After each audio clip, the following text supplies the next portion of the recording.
നാളത്തെ ദിവസം നിർണായകമാണ്. കൂടുതൽ ആഴത്തിൽ പരിശോധിക്കുന്ന യന്ത്രങ്ങൾ അപകട സ്ഥലത്തേക്ക് ഇതിനോടകം എത്തിച്ചു കഴിഞ്ഞു. റോഡിനോട് ചേർന്ന് പുഴയോരത്താണ് നാളെ പരിശോധന നടത്തുക. ഗോകക്കിൽ നിന്നാണ് ബൂം ലെങ്ത് എന്ന യന്ത്രം എത്തിച്ചത്.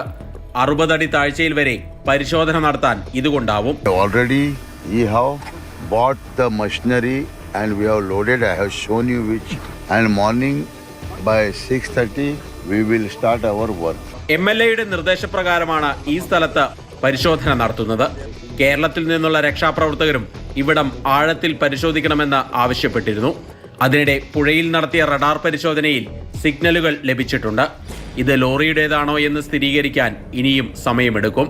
പുഴയിലെ കുത്തൊഴുക്കും അടിയൊഴുക്കും മുങ്ങിത്തപ്പിയുള്ള തിരച്ചിലിന് പ്രതിബന്ധം സൃഷ്ടിക്കുന്നുണ്ട്.